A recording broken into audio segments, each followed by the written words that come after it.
Bonjour et bienvenue dans la quotidienne de School TV, l'émission qui vous raconte l'éducation au quotidien. Au sommaire aujourd'hui, séquence défoulement autour du coup de gueule du pédopsychiatre Patrick Benzoussan. Parents, on vous prend pour des cons, affiche-t-il en une de son nouveau livre. Il est l'invité du Grand Oral. Une anti-sèche nouvelle formule depuis le début de cette année 2025. On réveille notre culture générale cette semaine en partenariat avec les arènes BD. Le thème Histoire de l'éducation. Question du jour, Charlemagne a-t-il vraiment inventé l'école? Réponse et explication dans moins de 10 minutes avec Jean-Yves Segui. Et puis rendez-vous en fin d'émission avec Marie-Olivier. Sujet du cours particulier du jour, un voyage autour du monde en solitaire avec le Vendée Globe qui suscite des initiatives pédagogiques. La quotidienne de School TV, c'est maintenant. C'est parti, Grand Oral. Patrick Benzoussan, bonjour. Bonjour. Vous êtes pédopsychiatre, auteur de nombreux ouvrages sur le handicap, la petite enfance, la parentalité, les livres, la culture. Et vous publiez chez RS un ouvrage bref et cinglant.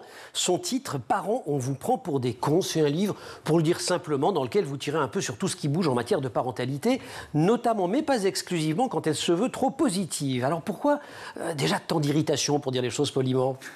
Oui, c'est un eczéma atypique, on pourrait le dire comme ça, hein, sur le modèle médical. Mais oui, irritation, c'est peut-être le mot le plus adéquat parce que je me rends compte avec le temps de ma pratique et l'expérience, donc ça fait une bonne quarantaine d'années que je rencontre des familles et des enfants, et en particulier des petits-enfants. Je me rends compte que de plus en plus, il y a une espèce de bruit assourdissant autour de cette idée de comment bien éduquer ses enfants et plus encore, comment devenir des parents parfaits. Et qu'on trouve partout, mais à longueur de jour, des tas et des tas de recettes qui vont vous donner la clé pour trouver ce nirvana parental. Et ça, c'est un peu compliqué parce que si depuis le temps, on avait trouvé la recette pour éduquer le mieux possible ses enfants, peut-être qu'on n'en serait pas là aujourd'hui. Patrick Benzoussan, on a toujours élevé les enfants sous le regard de sa famille, sous le regard de ses amis, sous le regard de la société, sous le regard d'un certain nombre de normes, notamment religieuses. Qu'est-ce qui a changé? Qu'est-ce que vous avez vous-même vu changer en 40 ans? Eh bien, le monde est un village aujourd'hui. C'est les réseaux sociaux, c'est Internet, c'est tout ce qui fait que 24 heures sur 24, vous pouvez questionner, participer à un forum, trouver des informations et surtout être dans des instances de comparaison incessantes. C'est-à-dire que vous avez des tas... Ça, dans votre cabinet, vous l'avez entendu, vous l'avez senti, oui, des parents... voilà, il y a 20 ans, vous aurez rien dit et qui aujourd'hui vous disent ça va pas du tout. Ouais, et qui disent, mais alors le mien, il fait pas comme celui que j'ai vu l'autre jour sur le compte Amstramgram, Pilpéké-Polégramme de telle personne et c'est pas aussi extraordinaire et donc du coup, ce que je fais, c'est pas bien et je culpabilise et je burn out et je charge mentale et au bout du compte, les parents en peuvent plus, quoi. Et on éduque sous l'œil du politique, oui. Et vous soulevez un paradoxe dès le début de l'ouvrage, qui est de dire les voix de gauche parlent aux riches, les voix de droite s'adressent aux populations à risque. Oui, bien sûr. Expliquez ça. Non, mais on se retrouve beaucoup. Vous savez, il y a eu toute cette mouvance autour des questions des émeutes, par exemple, à l'été 2023. C'est la faute aux parents. Et voilà. Et la conclusion, c'était, mais les parents ne sont pas assez responsables. Il y a eu de grands ténors, autant au niveau des ministres de la Justice que de l'Intérieur, pour dire c'est pas possible, tenez vos enfants. Enfin, quelque chose qui renvoyait à cette idée que si les enfants étaient comme ça, c'était bien sûr les parents qui en étaient les plus coupables. Donc là, on est dans les voix de droite qui s'adressent aux populations à risque. Les voix de gauche qui s'adressent aux plus riches, c'est cette idée que l'éducation dite positive, qui a beaucoup progressé dans un certain nombre d'univers, finalement, ça touche une minorité de personnes, c'est ça? Bien sûr, il y a un protocole très boboisant de cette histoire de la parentalité positive, qui demande d'ailleurs aux parents du temps de façon phénoménale, quoi. On a l'impression que ça s'adresse essentiellement à un petit quartier parisien ou plus marseillais, puisque moi je suis plutôt de ce côté de la France. Et l'idée c'est vous allez vous y arriver parce que bien sûr vous allez tout faire pour ça. Donc vous allez trouver des bons ateliers, donner ce qu'il faut à manger à vos enfants, leur permettre de sortir, de s'aérer, etc. Il faut des ressources à la fois culturelles, économiques, bien entendu. Des ressources en temps absolument considérables. Bien entendu. Et donc ça, c'est pas duplicable. C'est un vrai déni, en fait, de tout ce qui fait la contextualisation sociale, culturelle et éducative des gens. J'ai appris en vous lisant que les parents français étaient les plus pessimistes au monde.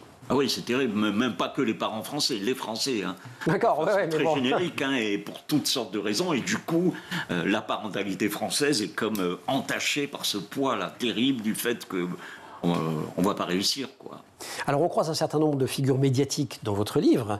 À un moment donné, vous dites finalement, le problème c'est pas tellement ce qu'ils disent, c'est pas forcément que ce soit de mauvais professionnels, mais de grâce, pourquoi généralisent-ils des cas individuels? Et vous dites là, ça craint. Oui, en fait. Vous, en tant que praticien, vous dites finalement, si je vous lis bien, j'aurais pu en faire autant. C'est-à-dire de prendre 3 cas que j'ai vécus et en faire une règle générale. Ça ne marche pas comme ça. C'est ça votre principal reproche? Mais vous savez, sur Internet, par exemple, il y a le nombre de coachs en parentalité qui se sont comme ça surdéterminés depuis quelques années. En plus, les années Covid ont fait flamber ces données-là. Et quand on cherche un peu d'où ils viennent, vous avez parfois des choses. Le plus édifiant, c'est un dresseur pour chiens, par exemple, qui témoigne de la réalité de sa pratique en s'appuyant sur son expérience auprès des animaux, quoi.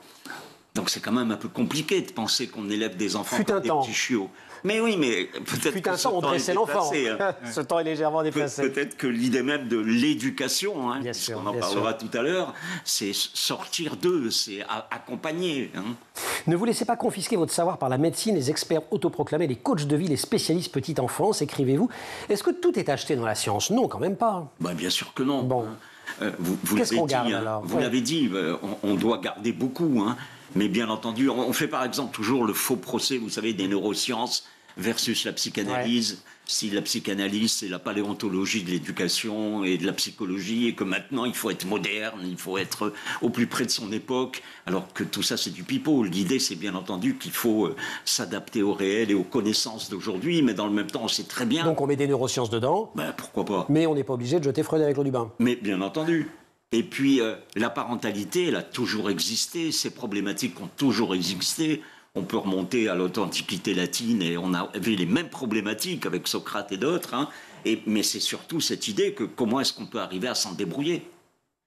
Un point également essentiel du livre, et j'imagine que c'est pour ça que vous l'avez écrit, c'est quand vous expliquez qu'on ne peut pas s'occuper d'un enfant sans d'abord s'occuper des parents. Oui, bien sûr. C'est dur d'avoir des enfants qui vont bien si les parents vont mal, c'est ça? Et puis surtout si les parents ne sont pas dans des situations les plus bienveillantes à leur égard. On a vu aujourd'hui les aspects sociaux, la crise des gilets jaunes, on parlait des émeutes tout à l'heure. Si le cadre n'est pas les plus bienveillants pour ce qu'on appelle le soutien à la parentalité, on ne peut pas ne pas douter que ça ne va pas se casser la gueule. C'est évident, quoi. Donc il faut être attentif à ce qui fait, en gros, la famille. C'est cette idée qu'on met beaucoup plus du tout en avant aujourd'hui, hein, et cette idée que les enfants sont devenus le centre même de tout ce qui fait l'intérêt, l'attention, mais aussi l'économie de la famille d'aujourd'hui. L'éducation bienveillante au quotidien, vous dites que suivre à la lettre tous les principes est assez compliqué et qu'il y a surtout une application caricaturale.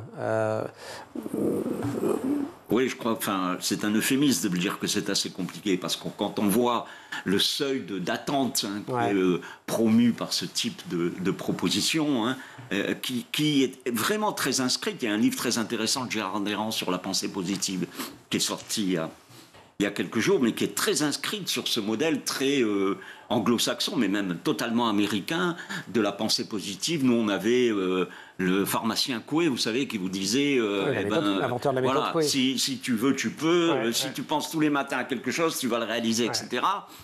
La pensée positive, le pasteur Norman Peale, etc., des gens dans les années 50,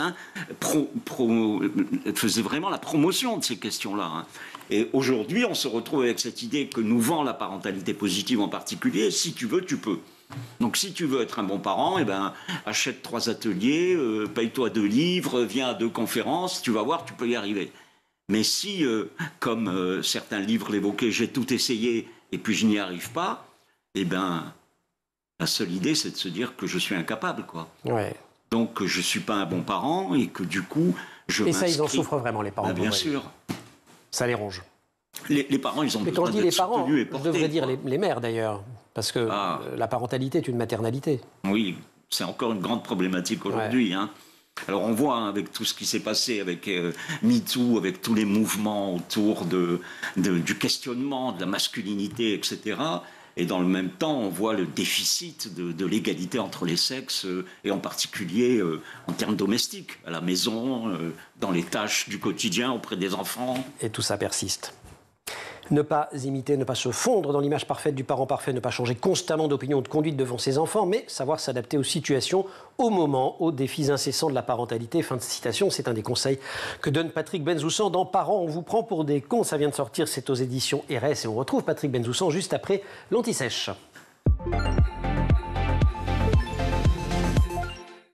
Anti-Sèche, nouvelle formule depuis le début de l'année 2025. On révise la culture générale. Au programme cette semaine, Histoire de l'éducation en partenariat avec les arènes BD. La question du jour, Charlemagne a-t-il vraiment inventé l'école? Jean-Yves Segui, bonjour. Bonjour Emmanuel. Vous êtes maître de conférences émérite en sciences de l'éducation à l'université Jean Monnet de Saint-Étienne, membre du laboratoire ECP, éducation, culture et politique. Patrick, Charlemagne, il a vraiment inventé l'école à votre avis? Maintenant, j'en doute. Maintenant qu'on me demande. Alors, je suis obligé de le dire et peut-être de mettre à mal un mythe. Non, Charlemagne n'a pas inventé l'école. C'est France Gall qui a inventé que Charlemagne avait inventé l'école. Alors, c'est pas que France Gall, parce que on s'aperçoit, il a fait des choses, Charlemagne. Je vais revenir très rapidement, mais c'est pas que France Gall. Alors, effectivement, France Gall, cette chanson elle a popularisé, en 1964 qui a eu un succès considérable. Mais il y a aussi les instituteurs, les institutrices de la Troisième République qui ont valorisé la figure de Charlemagne. En particulier, il y avait une belle anecdote qui avait été racontée par un moine à peu près un siècle après un peu moins d'un siècle après la mort de Charlemagne, dans lequel il disait que Charlemagne, visitant une école, avait vu que les enfants de la noblesse ne travaillaient pas et il les grondait, il les tensait, alors que les enfants soi-disant issus de milieux plus modestes, avaient réussi, avaient travaillé, et là, il les félicitait. Et donc, pour l'école de la Troisième République, voire un petit peu avant et après, l'idée que l'école pouvait être un lieu où on allait valoriser la méritocratie, c'était important. Donc, on confère à Charlemagne un rôle tout à fait important. Mais il a fait 3 trucs quand même, on l'a dit très très brièvement, et ensuite on va raconter comment, plutôt d'où vient la forme scolaire d'aujourd'hui. Oui, alors, Charlemagne, il a une volonté d'instruire. Il y a une volonté d'instruction, alors, pas tout le monde, en particulier le personnel religieux, le clergé, les prêtres, parce que quand on regarde, ils ne maîtrisent pas totalement l'écrit. En particulier, un de ses conseillers, des conseillers de Charlemagne, qui s'appelait Alcuin, reçoit des courriers et il écrit à Charlemagne « Les sentiments étaient bons et les paroles grossièrement incultes ». Donc, il faut les former. Et donc, c'est pour ça qu'on va développer des écoles liées à des presbytères. C'est pour ça qu'on va inventer un caractère, la caroline. La caroline, voilà. Qu'on arrive à lire. Voilà. La caroline, l'intérêt de la caroline, c'est que ce sont des caractères beaucoup plus petits que majuscules onciales qui existaient jusqu'alors. Et tout ça aide à se comprendre. Et voilà, on permet de mieux comprendre, ça permet de mieux apprendre et de mieux transmettre l'écriture. Donc, alors Jean-Yves, l'école telle qu'on l'a aujourd'hui, avec ses classes, ses niveaux, ses programmes, son heure de cours, elle vient d'où? Alors, elle vient pas de Charlemagne, elle vient un peu après, c'est Renaissance en gros, en particulier avec un personnage, c'est pas le seul, mais il y a un personnage qui est Jean Standonck. C'est un personnage qui nous vient de Gouda, de la Hollande, des Pays-Bas actuels, et qui va importer des méthodes de ce qu'on appelait les frères de la vie commune, et il va importer ça à Paris, et il va organiser l'école avec des classes, des classes de niveau par parage. Alors qu'avant, dans l'université médiévale, tout le monde se mélangeait.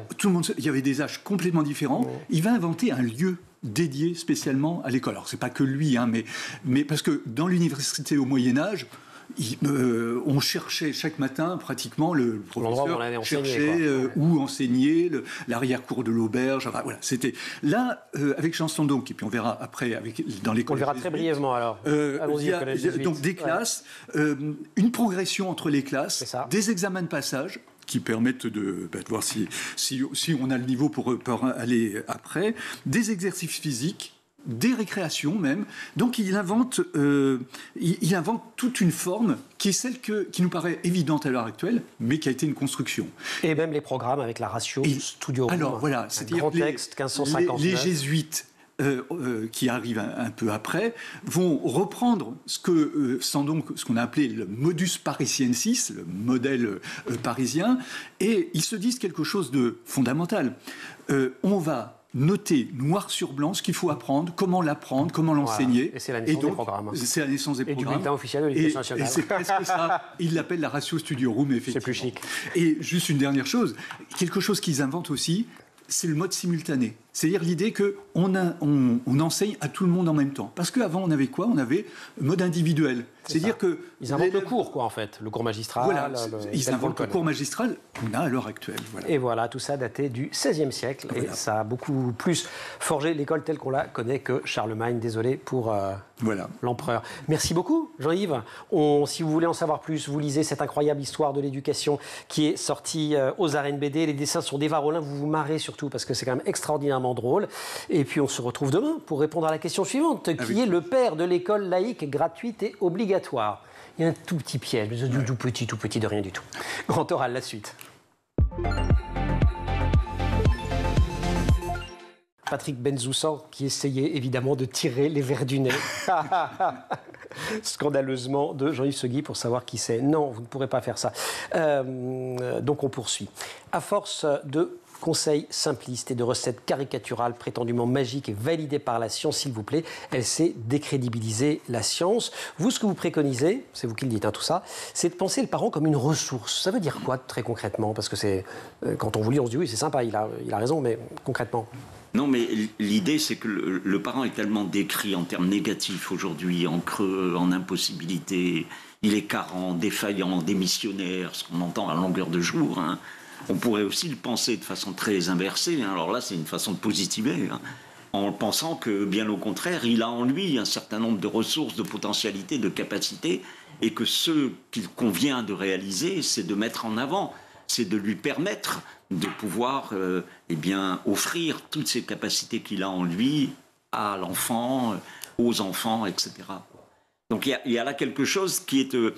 peut-être ça ne vient pas de soi, peut-être il y a eu des accros dans son histoire, des difficultés éducatives, culturelles ou autres.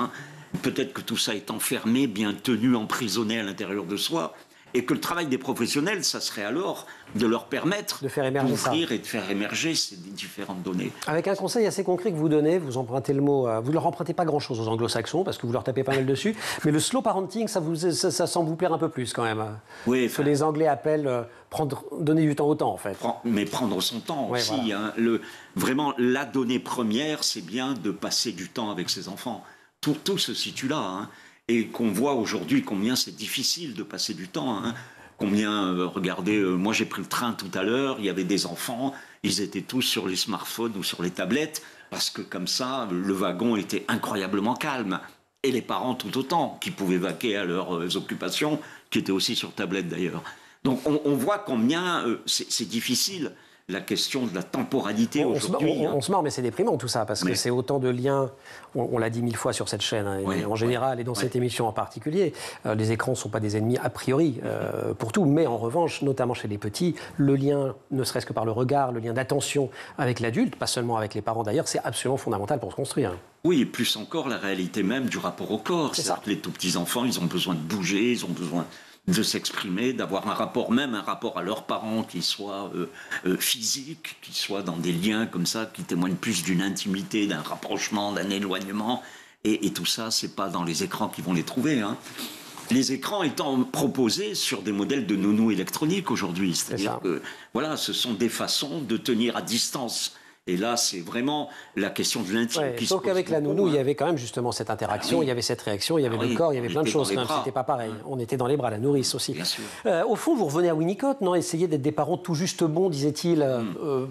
Et vous savez, on l'a mal compris. Je suis nul en date d'histoire, vous allez dire devant Jean-Yves Segui. Winnicott, on dit quoi? C'est les années 50, non, par là? Exactement. Ouais, voilà. Oui. Son mot, c'était good enough. Good enough parents. Et dans le good enough, on l'a traduit sur le modèle de acceptable. En fait, en anglais, ça veut dire tout juste potable, quoi. Mais juste ce qu'il faut, guère plus, quoi. Donc c'est ça l'idée, c'est aussi l'éloge de la sobriété parentale, arrêter de faire la course à la perfection, arrêter de croire qu'on peut l'atteindre, cette perfection parentale. Parce que c'est se calmer un bon coup totale. La parentalité, écrivez-vous, est un art brut, un art en effet, je vous cite toujours, où se manifeste la seule fonction de l'invention et non celle constante dans l'art culturel du caméléon et du singe. Et oui.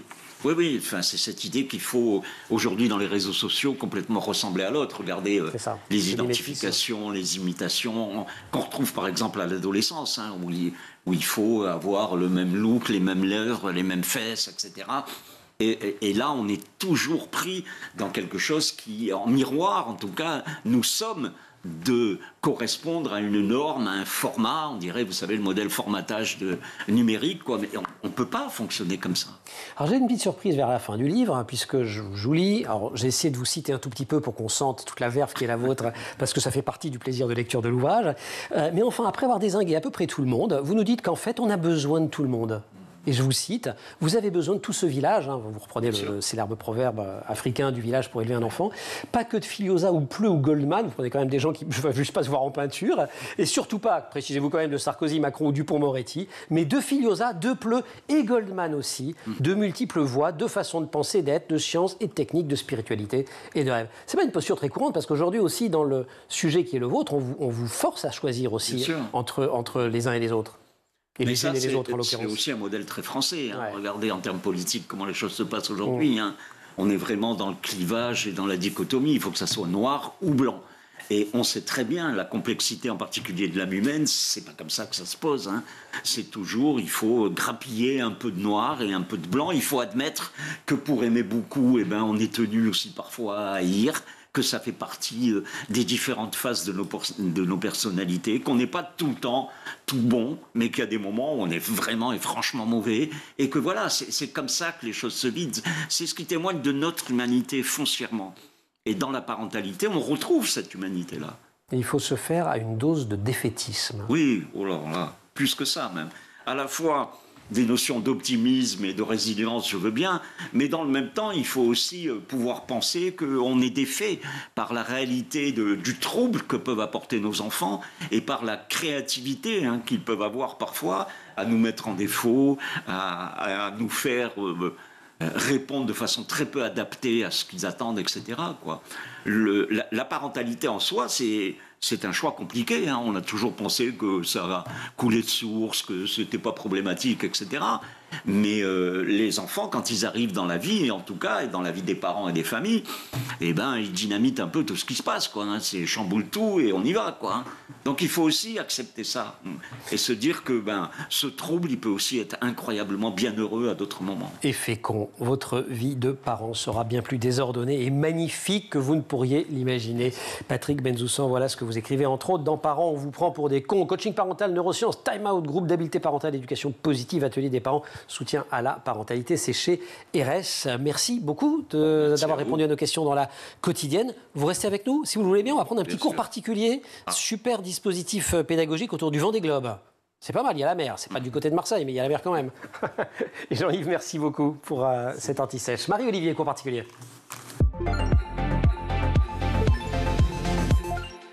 Marie-Olivier, bonjour. Bonjour Emmanuel. Cours particulier aujourd'hui autour du Vendée Globe qui suscite des initiatives pédagogiques merveilleuses.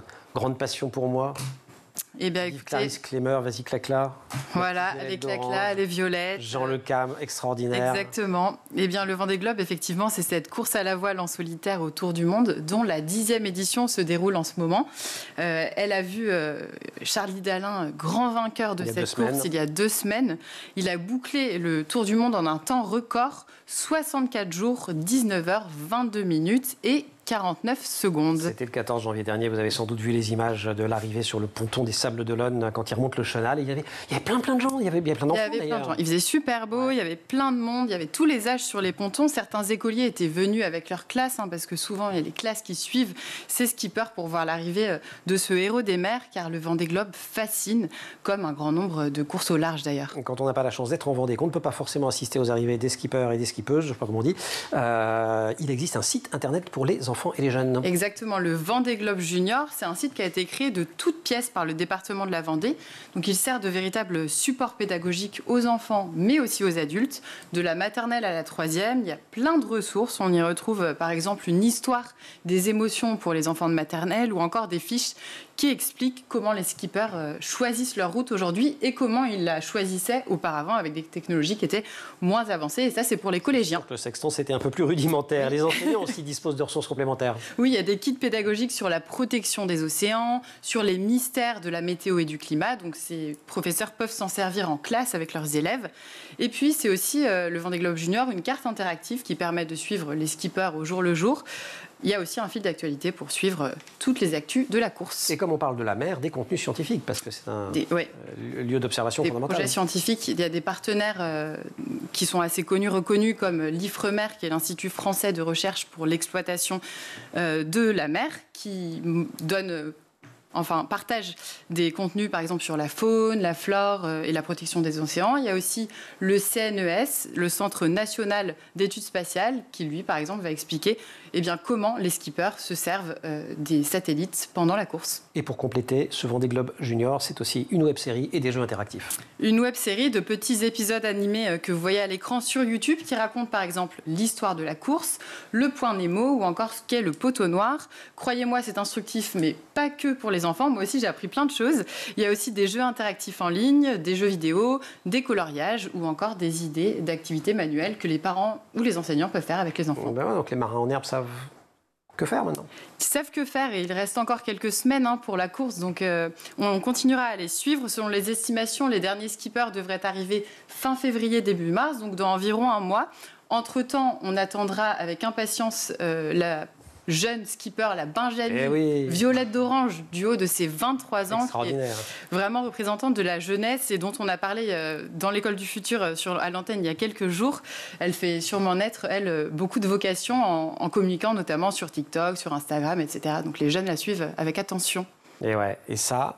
Vous voyez, Patrick, c'est un bel usage des réseaux sociaux, parce que je ne sais pas si vous l'avez un petit peu fait, moi je l'ai beaucoup fait. Ce Vendée Globe a été absolument extraordinaire, parce que beaucoup de navigateurs et navigatrices se filmaient des choses, racontaient la course, et en fait on vivait la course de l'intérieur, ce qui était juste impossible et impensable. Avant, c'était tout le récit était fait a posteriori, et maintenant on a vraiment un récit qui peut être fait en temps réel, et ça c'est absolument extraordinaire. Merci beaucoup. Marie, merci. Pour ce petit zoom, vous n'avez pas fait Virtual Regatta pour essayer d'arriver à la première? Non, mais moi j'ai eu la chance d'y être à l'arrivée de Charlie Dalin et c'était assez extraordinaire. Ah d'accord, au début quand vous en parliez, vous n'avez pas précisé? Oui, non, mais oui. Wow. C'était émotion. sympathique. Oui, de grosses émotions. Il est arrivé sous le soleil, du monde partout, donc c'était très sympa. Ah, mais c'est génial. En mode groupie. Merci beaucoup. Merci beaucoup. À vous aussi, Patrick. Parents, on vous prend pour des cons, coaching parental. Je ne veux pas refaire toute la liste, etc. C'est aux éditions RS, ça vient de sortir. Vous êtes, je le rappelle, pédopsychiatre à Marseille. Vraiment, parents, on vous prend pour des cons, des jambons, des quiches. Choisissez. Voilà, une petite faconde quand même. Il y a un petit quelque chose de... Il faut. Il faut. Un petit quelque chose du vieux port quand même. Ou de la cannebière. Merci beaucoup en tout cas d'être venu nous rendre visite et merci à Jean-Yves et cette incroyable histoire de l'éducation que vous co-signez avec Eva Rollin aux arènes BD. Daniel Picouli dit: ce voyage fantastique dans l'histoire de l'école émeut et ravit le cancre que j'ai été et le prof que je suis devenu. Voilà, vous pouvez enlever prof que je suis devenu, je ne suis jamais devenu prof, mais sinon pour le cancre et tout ça, ça me ravit moi aussi. Mais je ne suis pas Picouli. Bref, merci beaucoup, on se retrouve demain pour la suite. Merci beaucoup aussi évidemment à toute l'équipe de l'émission, Laure Audemont au maquillage, Marine Plantec et Dylan Colère à la préparation de l'émission qui sont en régie aujourd'hui avec toute une belle équipe, Xavier Sanchez à la réalisation et Saïd Mamou au son. Vous restez sur School TV, vous retrouvez en permanence la quotidienne sur Internet et sur les réseaux sociaux.